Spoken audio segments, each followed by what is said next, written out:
नमस्कार दोस्तों, मैं अंकुर उपाध्याय स्वागत करता हूं आप सभी का एक बार फिर से अपनी नई वीडियो में।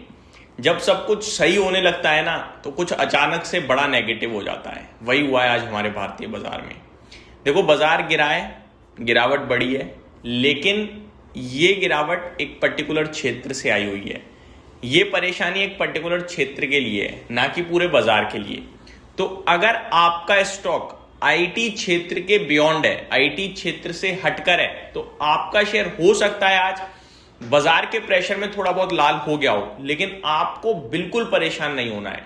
अगर आपका शेयर आईटी शेयर से बिलोंग करता है तो फिर आपके लिए परेशानी है, क्योंकि सबसे बड़ी कंपनी दुनिया की आईटी कंपनी जो है वो एसेंचर, उसने गाइडेंस कट कराया अपना, और काफी हेविली कट करा है। 100 बेसिस पॉइंट से तो उन्होंने अपने एक्सपेक्टेशंस ही घटा दी हैं।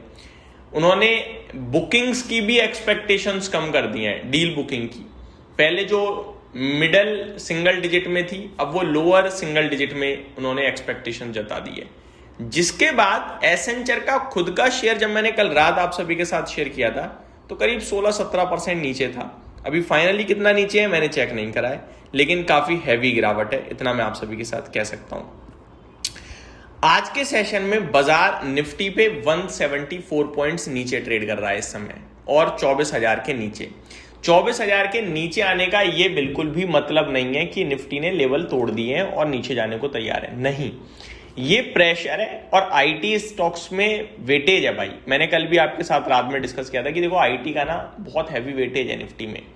अगर हमें आज के सेशन में अपने आप को बचाना था तो बैंकिंग फाइनेंशियल्स का सपोर्ट चाहिए था, क्योंकि आईटी के सामने अगर कोई सपोर्ट दे सकता है तो वो बैंकिंग फाइनेंशियल है, बाकी कोई नहीं। फॉर एन एग्जांपल, आज आईटी इंडेक्स 5.25% नीचे है। आप अगर फार्मा इंडेक्स को 3% ऊपर भी कर दोगे ना, बाजार को सपोर्ट नहीं मिल पाएगा। सपोर्ट देने के लिए बैंकिंग फाइनेंशियल्स को ऊपर आना पड़ेगा। अब वो ऊपर आए नहीं तो बाजार नीचे चला गया, बस ये हुआ है। अब मैं आप सभी के साथ एक एक करके डिटेल शेयर करता हूं। सबसे पहले बाजार पे निफ्टी 24,000 के नीचे है, लेकिन आपको टेंशन नहीं लेनी है। दोबारा आप बहुत जल्दी 24,000 के ऊपर का आंकड़ा देखोगे, क्योंकि ब्रॉडर लेवल पे चीजें सुधर चुकी हैं, अच्छी हो रही हैं, और आपका स्टॉक आईटी से हटके तो आप अपनी पोर्टफोलियो भी ऊपर जाते हुए ही देखोगे। अभी आईटी के लिए पर्टिकुलरली दिक्कत थी कल खबरों में, आज आईटी नीचे है, दैट्स इट। एक बार अपडेट देता हूं। निफ्टी 170 पॉइंट नीचे है, सेंसेक्स 600 पॉइंट नीचे है, और बैंक निफ्टी में 350 पॉइंट्स की गिरावट है। वहीं ब्रॉडर मार्केट कुछ खराब नहीं कर रहा है। स्मॉल कैप तो हरे निशान में है, मिड कैप 1/3% नेगेटिव ट्रेड करता हुआ दिख रहा है। मार्केट ब्रेथ भी ठीक है। देखो, 1530 शेयर्स पॉजिटिव है, 1350 नेगेटिव है, तो ये भी मैं ठीक ही मानूंगा। क्षेत्र स्पेसिफिक मीडिया, फार्मा, एनर्जी क्षेत्र अच्छा कर रहा है, बाकी हर तरफ गिरावट देखने को मिल रही है आपको इस समय। और टॉप लूजर है आईटी क्षेत्र, जो करीब 5% से ज्यादा नीचे है, बाकी सब ठीक है। आईटी में क्या करें क्या ना करें, इसके बारे में मैं अगली वीडियो में बात करूंगा आप सभी के साथ। टॉप गेनर आज का है NIACL, कल भी यही लिस्ट लीड कर रहा था टॉप गेनर्स की, बट एट द एंड कहीं ना कहीं ये 8% समथिंग ऊपर बंद हुआ था। बर्जर पेंट 6% ऊपर है। IFCI, कार्बोरेंडम, यूनिवर्सल और HFCL में बढ़िया तेजी है। गिरावट की लिस्ट को तो आज आईटी लीड कर रहा है भाई। देखो, इन्फोसिस, TCS, एम्फेसिस, फिर KPR मिल्स, और फिर अगेन LTM। तो यहीं पे आज आपके लिए बड़ा सौदा और बड़ी गिरावट दिख रही है। निफ्टी की बात करी जाए तो 18 स्टॉक्स पॉजिटिव है। टॉप गेनर NTPC 1% ऊपर है, भारतीय एयरटेल 1% ऊपर है, बाकी फिर फ्लैट टू पॉजिटिव साइड पे है। बाकी सारे के सारे नेगेटिव में 32 स्टॉक। टॉप लूजर आईटी है, Infosys, TCS, HCL tech Mahindra, Wipro, यहां तक टॉप लूजर आईटी है। अब चलते हैं दोस्तों थोड़ा सा ग्लोबल लेवल पे, लेकिन उससे पहले एक और अपडेट। HDFC बैंक का शेयर आपको लाल निशान में दिख रहा है, लेकिन 13 रुपए एक्स डिविडेंड है, मत भूलिएगा।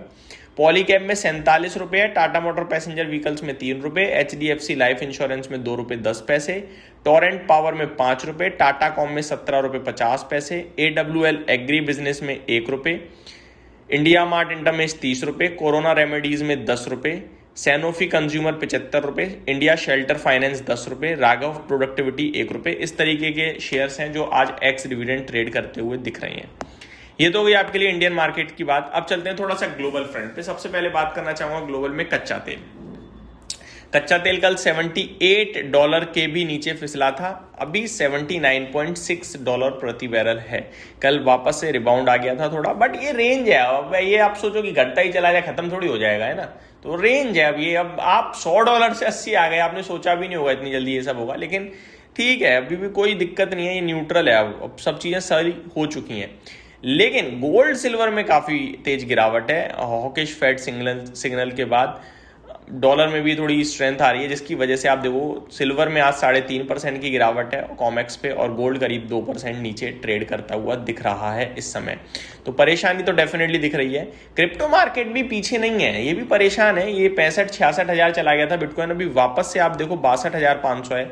एथेरियम 1690 पे आ चुका है। तो वापस से गिरावट यहाँ पे तेज देखने को मिल रही है आप सभी को।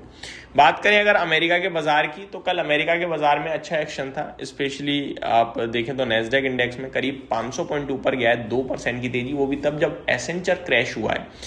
S&P 500 में भी 1% की तेजी थी, रसल 2000 2% ऊपर था, और डाउ फ्लैट टू पॉजिटिव बंद हुआ है। करंट सिचुएशन आप एशियन मार्केट्स की देखें तो जापान फ्लैट है, शंघाई ½ % नीचे, हैंगसेंग 1.5%, कॉस्पी ½ %, निफ्टी 1% के समथिंग नीचे, 0.25% मान लीजिए, ताइवान 1.25% ऊपर है। हम ज्यादा नीचे इसलिए क्योंकि आईटी का प्रेशर है बस। तो ये मेरी तरफ से अपडेट थी, उम्मीद करता हूँ डिटेल्स पसंद आई होंगी। Thank you so much for watching this video, have a great day guys.